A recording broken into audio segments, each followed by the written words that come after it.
It's another Friday, which means we're getting a grounded patch once again. Patch 1.05 is ready to install. So I'm going to take a look at this real quick and skim through here. It doesn't look like much, but there's a lot of major fixes in here, which will definitely be impacting me, and I'm sure many of you. So we're just going to skim through this real quick. Thank you for all the reports to our support team, as they have helped us gather some information to find resolutions for the following issues.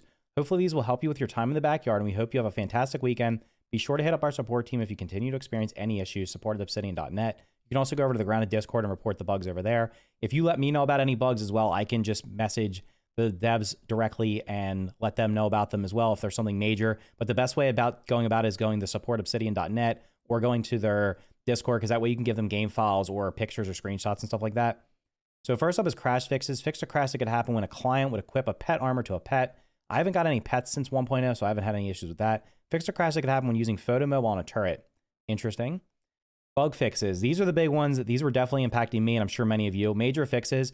Natural Explorer no longer deactivates when attacking non-hostile creatures. So Natural Explorer got a great buff in one of the patches, but unfortunately what came with that was it also had a bug where when you got in combat, it would sometimes... I think the specific situation was if you killed a non-hostile enemy and didn't do it in one hit, it would make you walk really slowly. So I'm going to definitely be trying that out tonight. Loading a save will now clean up anthills that have too much food stashed in them, causing frame rate drops. Well, I'm glad they did that. I did just last night in my new save go back to the trash heap and clean up, I think it was like 400-ish food. Also went to the red anthill and cleaned up some there.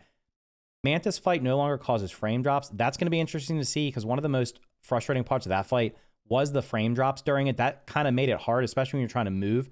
The video I did on it was kind of showing off how bad it was on the stream. It was not as bad on my end, but it was definitely disruptive when trying to get away when those pollen attacks were going off.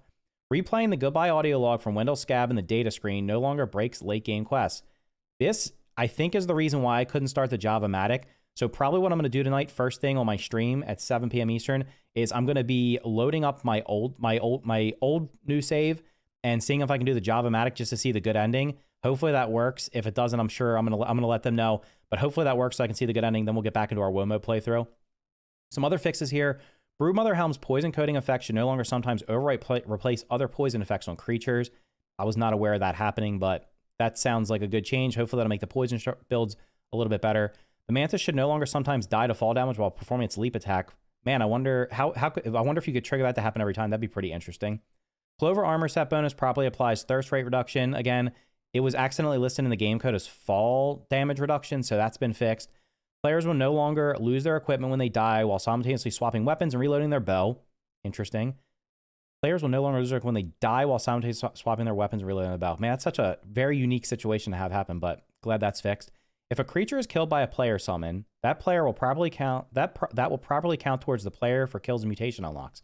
Okay, so if you're using the Mom's Genes or the Mant, whatever the Mant mutation is, that summons in the Spiderlings or the Mant, that sounds like that's going to count towards your mutation kills. That's good.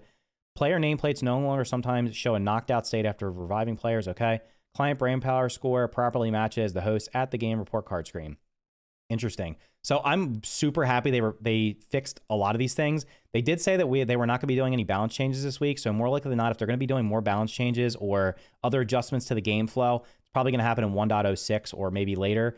But I'm glad to see Natural Explorer is fixed. I'm glad to see they're cleaning up the food, because I was personally, even on a new save, I think I was only like 10 days, 13 days in or something like that, and I was getting tons of stuttering. So glad that's fixed. Awesome if the Mantis fight is cleaned up, because the Mantis fight is one of the best fights in the game, and not having to deal with FPS drops is going to be cool.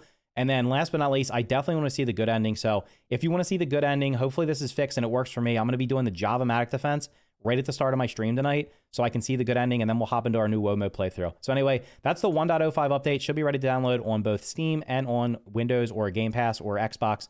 Thank you for watching, and I will see you in the next video.